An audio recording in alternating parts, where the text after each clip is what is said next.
Okay, good morning. Today's the first day of Chalamoid. We are up to the Tzadik Ches Amid Aleph. We're up to 6 lines from the top of the page, and we're learning here that normally when if a lender has to seize properties from the purchasers, he has to go through a whole process, and the Bezdin are the ones who auction off the land to get its true value. But or work out the value of the land. But when it comes to Almana, we fast track it and we say that she doesn't have to, at least when it comes to Mazanis, she doesn't have to use a Bezdin and a Kesuvos, but when it comes to a Grusha, she has to use the process of a Bezdin. Okay, and then we had the Machlekes. Does that go according to everybody? That's only the Pshit. So up to the Gemara here. Shalach le Rabba Brei the Rava. So Rava's son, whose name was Rabba after his own teacher, sent to Rabbi Yosef, Moicheres shel loy bebezdin.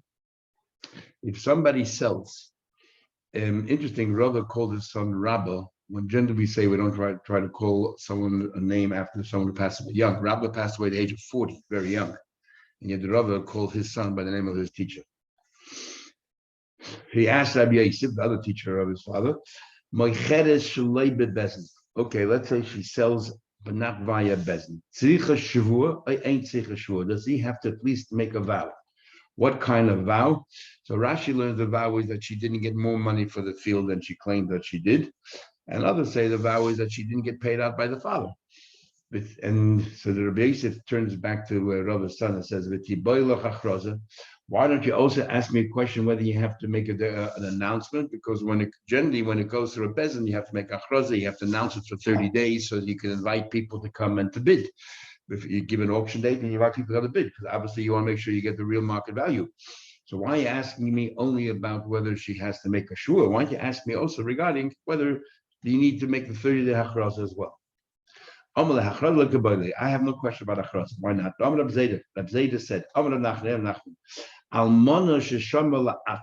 if the widow decided to sell the field of her husband's estate to herself, it's not a valid sale. She cannot sell it to herself. Now, what's the case talking about? If she made a big auction for everybody and she was one of the bidders, so what's wrong? If she was the highest bid, why shouldn't she get the property? Must be there was no auction, and therefore we are concerned that maybe she didn't pay the full value. And therefore, for herself, has no value. But to anybody else, it would have been a good deal. So we see that you don't have to make an achraza. Anybody else is valid. So therefore, we see achraza you don't need. So my question is only whether she has to make a vow or not. So the Gemara, no proof of that. I can say that even if there was a public auction and she decided that she sold the field to herself, it's not a valid sale. Even though it was a public auction, everything done properly. And why not? Why can't she be the seller and the buyer? Because we say to her, Man Shalom, who sold it? It's one thing if you're selling it to others, you're representing the Yisayim. If you're selling it to yourself, the Yisayim are not the one selling it to you. The Bezdin is not selling it to you. So who in the world sold it to you? You cannot be the buyer and the seller at the same time. And therefore, it's still considered, the ownership is still going over to Yisayim. But if you sell it to others, then it's different because you're the agent on behalf of the Yisayim. They're the sellers. But they never gave permission to sell to yourself. And that's why it's not a valid sale. For example, I'll give you how do you know we make such an argument? Man Shamlech, who's the one who's like assessed it for you, who sold it to you? The person that a person they stored by him a sack full of different kinds of spices. He went ahead and he worked out the market value is 400 zuz, and he bought it for himself. Meantime, the price of that particular spice went up.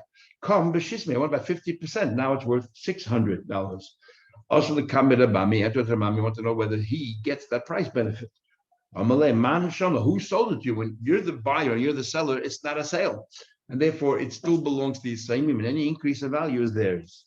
So here, the final outcome is yes, she has to swear that she got exactly that value. But the halach is you do not need hachraza. And You do not need hachraza at all. We want to make it as easy as possible, so you don't need the hachraza. But shvua she does need. Mishnah. Now we're going to talk about the almana who's selling the property. Now we don't need a bet, and she's selling the properties herself. So what happens in certain instances? As follows. Almana shayitz ksavasa masayim. A widow, her ksava was $200. She got married when she was a young girl. Umachra, but she sold as follows. She sold shavim mana. She took one of the fields that the market value, the appraisal was worth $100, but she sold it from Masayim for $200. So what happens then? Does she say, look, that field belongs to me, it's $100 field. The fact that it costs $200 is my windfall, my gain, and I'm still entitled to another field of $100. Can she say that? We'll see no. Because all she has a lien on the field, but she's only owed $200 and she received her money. What about the other way around?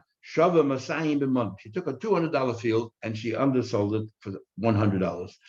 Does she say, look, I only received $100? Or do we say, no, it's a $200 field, that's your payment, you're not entitled to anything more? The law is niskabla ksuvasa. We say, look, it's your loss, you just received your ksuva. Okay, next part. Hoisa ksuvasa mana. Let's say the ksuva is worth $100. Umachra shava mana v'dinner b'mana. She took a field that was worth $101, slightly more, and she sold it for $100. So she sold it less than the value, but it covered completely her ksuva. Machra bottle, the mechira is bottle. Now, michra bottle, her mechira is bottle. Well, that's obvious. We just said that, but we're going a step further now. Not only do we say, here she took a field that was worth more than her ksuva. She had no right to do that. And therefore, the mechira, the entire sale, unravels. And more than that, even she says, look, I took a field that's $101, I sold it for $100, and I'm gonna supplement the sale with another dollar of my own. So therefore, you'll get back the full amount, $101. Nevertheless, the mechira is bottled because she took a field that was worth more than what she was entitled to, and she had no right to sell it. So because she had no right to sell that one extra dollar, the entire sale has been canceled because it all happened in the same go. Rav Shimon ben Gamliel disagrees. He says La'olam michra kaim. He says the sale still exists as long as the excess that she has is such a small piece of land. A little bit of extra land that's worth more than the $100 she's owed. It's such a small piece that you can't really do anything much with it. So therefore, the Yisayim didn't really lose anything. So, for example, if the extra part of the land, if you would excise take out the $100 worth of land, and the parcel of land that's left behind has room to be able to plant 9 kavin, it's a little bit over 3,000 square feet. You have a little bit extra that you can plant 9 kavin of seeds. Then the Yisayim had a worthwhile piece of land left over, and you took it away from them and sold it. You have no right to it. But if it was less than that, it's a useless piece of land. Then he says, I don't unravel, I don't cancel the sale. Otherwise, it's not called a no. You're not really cheating, and therefore we say as follows: we'll begin, or when it comes to a garden is a lot smaller than a field. You don't need to have such a big area to put for 9 kavin of seeds.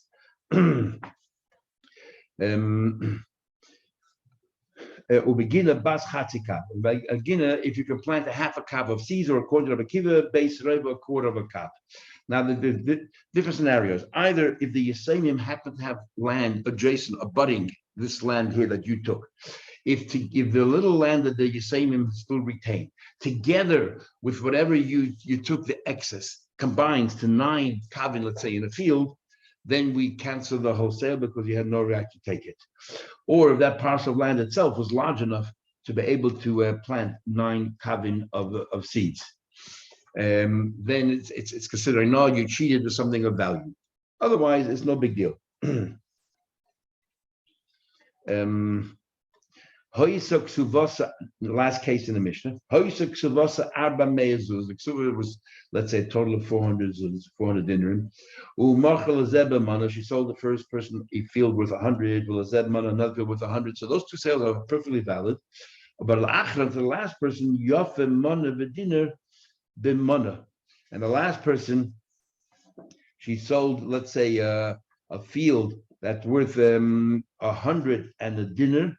No, she paid out, she sold each field for, let's say, 3 fields, each $100. Now it's still outstanding debt of 100. But she sold now a field that's 101 b'mana.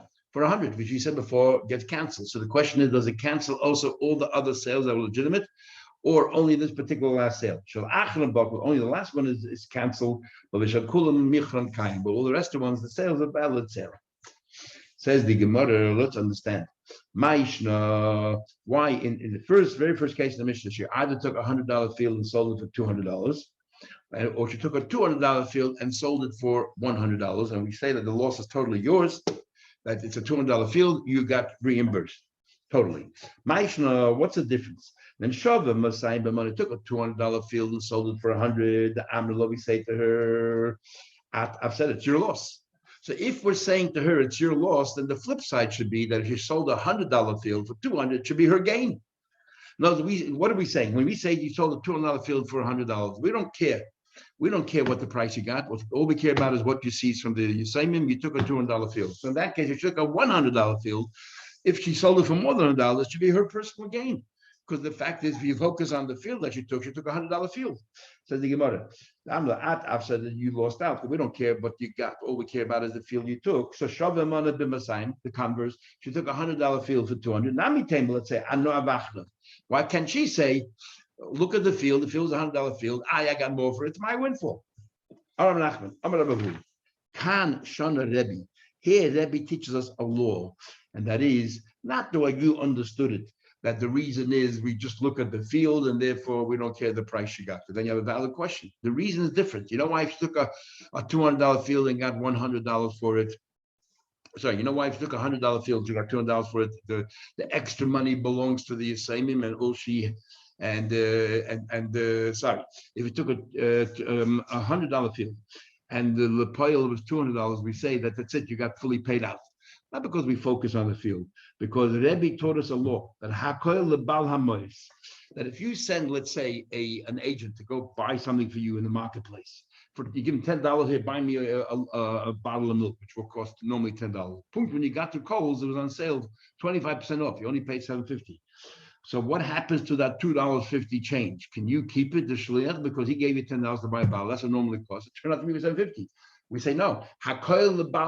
Any benefit goes to the Baal HaMoed, because what entitled you to this 25% discount?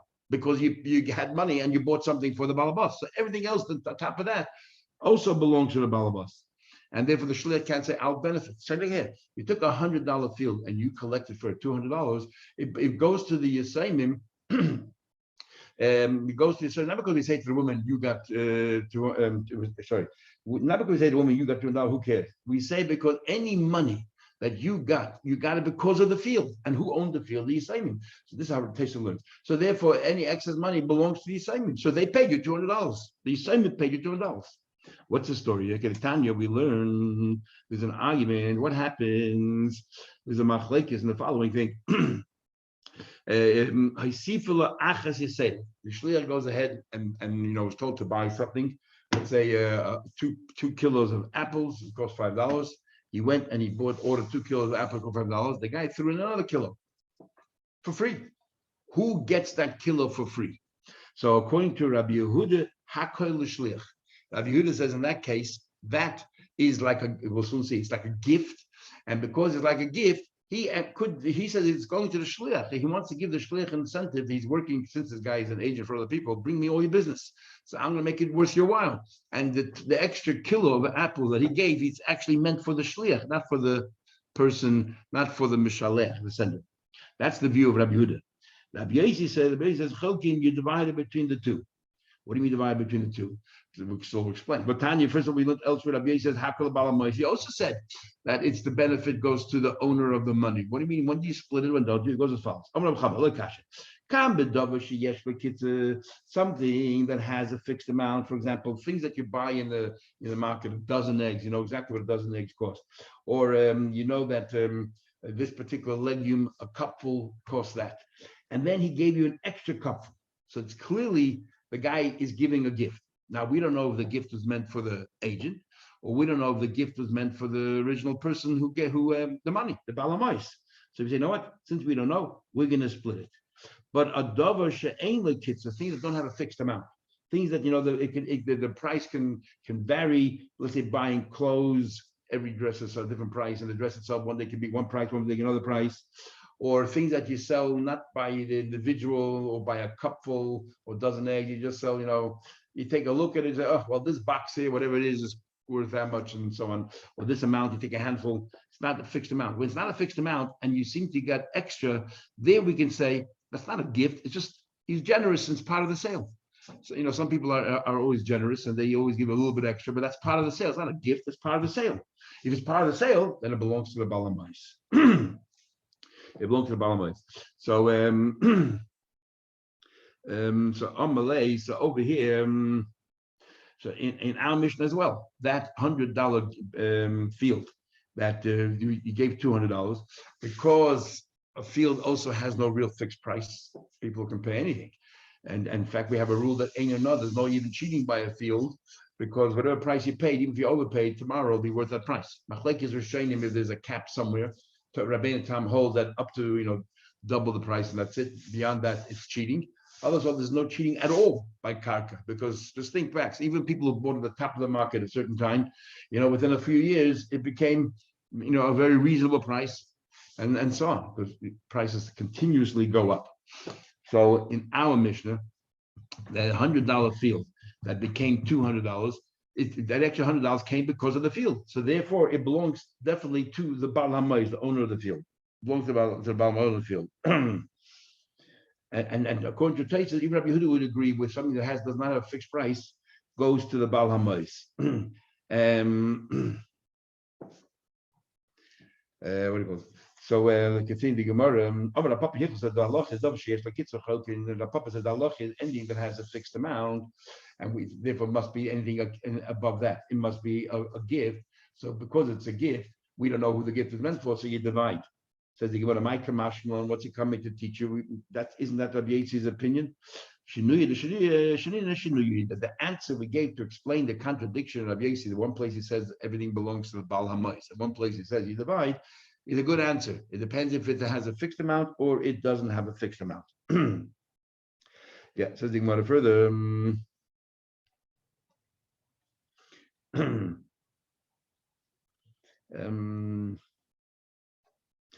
According to Tosfos, Rabbi Yehuda only argues with Rabbi Yosef where the owner says clearly, I know these two cups are the whatever it is what to say, what you bought, but I'm giving an extra cup as a gift. And that's what Rabbi Yehuda says, that extra cup goes to the Baal HaMais, and Rabbi says, no, it's a gift and we're not sure who it's meant for, and therefore we split it equally. But if let's say he sold him, give extra part of the price, then everybody agrees it belongs to the Baal HaMais. Okay, says the Gemara further. An interesting question. What happens if the owner tells him, Zabin le litcha, I want you to sell 15 saw of my field, a certain measure of my field. A saw is like 50 amas by 50 amas. I want you to sell 15 saw, like 7,500 amas by 50 amas. I want you to sell 15 saw. And what happened, what he did was, instead of selling 15 saw, he sold 30 saw.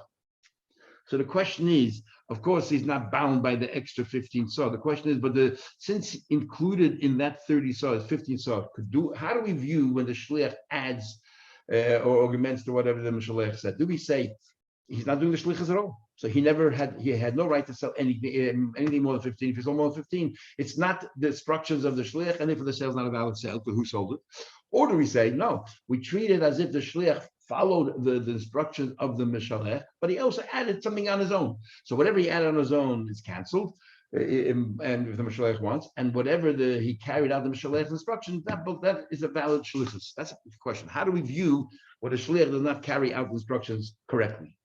So he said to him as follows. My do we say is just adding on his words. At least the sale of the 15 saw is a valid sale. Or whatever he did had nothing to do with the shlichus, because the moment you alter the shlichus, it's not like you're adding to the shlichus. It's like you're working for yourself. You decide you know better than the balbas, so you're not working for him at all. Then the entire sale is not a valid sale. Even the 15 saw was not sold. Rabbi Yaakov from the Har Koid, Mashmeid Rabbeinu. Says Rabbi Yaakov from the Har Koid in the name of Rabbeinu, and he says as follows. He says, Toshma, come in here. We know that there's a thing called me'ilah. Me'ilah means if you steal from the Beis Hamikdash and you use it for yourself, it only is considered me'ilah if it's a shegig. Now, if you deliberately steal from the Beis Hamikdash, we don't consider it me'ilah. But if it's a shegig, you didn't know. So what happens is that the money now is no longer kodesh; it becomes chulin. But you committed a sin, so you have to bring an asham me'ilah, a carbon. Plus, you have to pay extra. Back to Hegdish, you have to pay a penalty as well. So, but what happens the following? Tashma, the Balabais said to his shliach, I want you to give a piece of meat to the Orchin. The Balabais didn't know, wasn't aware that this was Hektish. But the shliach, instead of carrying out the exact advice or the instructions of the Mishalech, he told the guest, he said to the guest, take 2 pieces of meat. He added an extra piece of meat. Then the hain not lu sholish. And what happened? The guests, they decided to take a little bit extra, and they took a third one. The law is kulan malu. Every one of them, a step of the way, every one of them is considered a mile. The Mishalech, because he told him to take 1 piece of meat, not aware that was kaidish. Then the shliach, and the 1 piece of meat that he did from the Shalech, it was Shalech instructions. And even though normally we have a rule, ain't Shlech Dvar Avera, if I do a sin on your behalf, you don't get the credit, you're not culpable that I am. But Me'ilah is an exceptional sin beginning in the second paragraph. We have a pasuk there. Me'ilah is an exception. It's the Mishalech who's responsible. But over here, the Shliach added another piece of meat. That's his own. It's his own volition. So therefore, the Shliach is responsible for that. And then the guest, they took a third piece of meat that nobody asked them to. So they're responsible for that. So now, so the only way to understand this mission would seem is that when a shliach does not carry out the instructions to the letter, he does extra, but whatever the Balabas told him to do is as if he's a shliach, and anything extra is his own. That's how we understand it. So therefore, in the case of the 15 saw, and he sold 30 saw, the 15 saw is a valid sale. It's the additional 15 saw that isn't. So only adding to the word. If I understand, the Balabais is more. Balabais is guilty. Eli Amr, if you're going to tell me that Ma'avir al Devorav have, if you're going to tell me that the Shliach altered the instruction, therefore the Shliach is not working at all on the behest of the Mishalech, then Balabais and my mo. Why are you holding the Balabais culpable? But now we learned the rule. Hashliach she'asa shlichus, only the Shliach carried out the shlichus, and none of them were aware that it was Hegdish, the Balabais mo. The Balabais is guilty. But lo yasa shlichus, the Shliach did something differently than the Balabas. Then even though Balabas was not aware that this was Kodesh, the Balabas told him to do something with it that was wrong, but the Shliach didn't follow the instructions of Balabas. He did his own thing. That Shliach mo, the Shliach is guilty. So how come over here the Shliach is guilty? Must be, that's how we view a Shliach who adds a little bit extra to the instructions of the Shliach. So you want no proof? No, how come I can tell you what we're talking about here? The Amalu, this is what happened. Maybe the Shliach told him as follows. He clearly spelled out the first piece of meat is on the house from the Balabas. So he clearly said that's all the Balabas said. So he's clearly separating what he does, his addition from the Balabas of Shlichus. He's saying, yes, this is Shlichus the Balabas. And one of them is for me. And the Shakli in its last. And the third one they took, and since the Beitez explains, they knew that the second one was the Shliach and nobody else's. So the third one they took was their own. So that's why over here we say the shliach is augmenting, whatever the Balabas did. But if the shliach would not have added those words, then perhaps the mishalech wouldn't have been guilty. Because the shliach altered the shlichus, therefore it's as if he's not working for the mishalech at all, even on the parts that he's carrying out the instruction of shliach. So which one is it? Tashma, come in here. It says in our Mishnah, the Kesuvos, she was owed $100. Or machra shavim mana v'dina b'mana. Then she took a field that was worth $101 and sold it for $100. Now machra bottle. The mechira is bottle. Now what price did she? The Mishnah does not say what price she got. The focus of the Mishnah is she took a field and there was $1 of value in that field that she had no access to and she had no right to take. That's the problem. But what price did she actually get for the field? My love, it could very well be the Zabin Shavim Manavadina, the Manavadina. She got the full price. It's not a question here of being cheated and so on. She got the full price. So if she got the full price, and if you say the way we understand the shliach is whatever she carried out the instruction of the shliach is considered shlichus, and anything else she did above that is over her own problem. So what's the problem here? So the din should be it's a valid ksubah. The $100 of that she carried out the shlichus. Her shlichus is the sole property to pay her out her ksubah. So she carried out the extra dollar. She owes them. She gave them an extra $1, which is exactly what she offered. Why do we say that it's null and void? The only way to understand that it's null and void is because she's not doing. The moment she took a field that's an excess of $100, she's no longer working on behalf of the mishalech. Even the $100 sale is not a valid sale. because she altered her shlichus. That's what it would seem. What do you mean she sold it for $100? I mean $100 to cover her debt. What do you mean even? She said, look, I will reimburse the Yoshim that extra dinner that I took. So if I'm carrying out the shlichus, I carried out the shlichus of $100, and that extra dollar, which I'm not carrying out the shlichus, I'm going to pay him back. That's not valid. What does that tell us, L'chayra?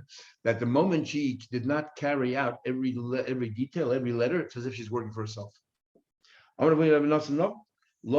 You know who said that the Mishnah is talking about she sold $101 field for $101. The Mishnah is talking about she sold $101 field for $100. And therefore, since she's undersold the field, it's not a valid sale. So the Gemara, if that's the case, and she's only entitled to 100. So, and since she undersold the field, in the case of the Mishnah before we had it, she took a $200 field and sold it for $100. Nevertheless, it completely covered her debt. So there's no issue there. It's it. You walk. It doesn't matter that you only received $100. It was a $200 field. You owe $200. You got it. Here, she was only owed $100, and she took a $101 field and sold for $100. So the sale is not valid. She had no right to sell it. The sale is not valid. Says that's the point of the Mishnah. Doesn't the Mishnah say that at the end again? I'm in the Sefer B'Da'izel. That's very safe. It talks about she sold a number of fields, $100, $100, and then the last field she sold 101 for 100. We say that sale gets canceled, and the reason is because she undersold. She took a field that she had no right to, $101. She was entitled to 100, and therefore it's been canceled. I'm in the Sefer B'Da'izel. So we already know the concept that if you take a field in excess of what you're owed, and therefore the sale is canceled. So what's the purpose of the Mishnah saying the same thing in the beginning? Havedesha, in the beginning when it says 101 for 100, Havedesha but loyazel. So obviously the Reisha is talking about it did not undervalue. She sold $101 for $101, and the chiddush of the Reisha is that's not a good sale, even though she's prepared to pay it back because she had no right to sell $101. Even the $100 she sold, she's not acting on behalf of the segment. Havedesha loyazel. Could the Tani say, where does it say the same? It said in the end of the Mishnah, for a number of people she sold for $100. And the last field she sold $101 field for $100. We say, the very last sale is canceled. Why? Because she had no right to take $101 fields. We already know that principle. What's the Mishnah's middle case for then? Well, that one is valid. So what's the point in the middle case?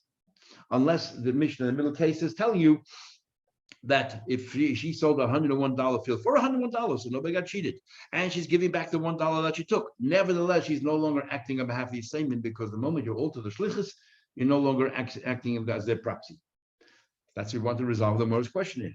When a shliach does not follow exactly the shlichus that he's given. So no. Maybe they should, no proof. Maybe they should be safe for the days. They're both talking about a case where you did not receive $101 for the field, you received only $100. So why does the Mishnah have to repeat itself?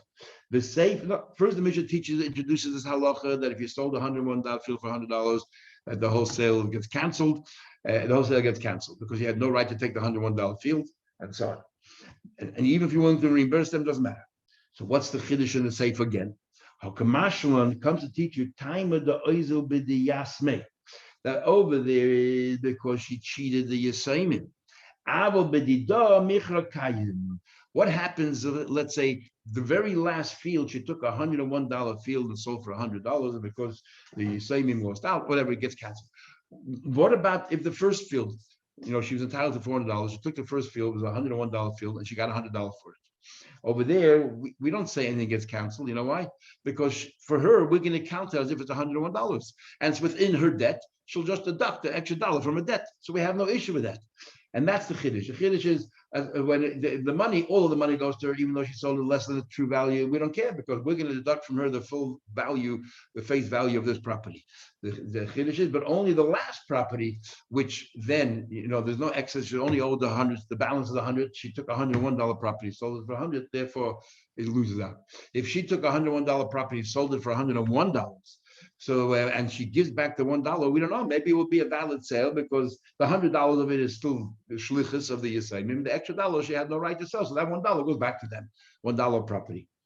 So the Gemara, we already know that from the beginning of the Mishnah. It says, we already know in the beginning of the Mishnah, if she undersold something and still within her debt, she deducts it from herself. It says in the beginning of the Mishnah, the Kesuvos was worth $200. She sold a $200 field. She sold a $100 field for $200. That's it. She got received the $200. She took a $200 field for $100. She received the Kesuva. So we already know that principle. So the Gemara, no.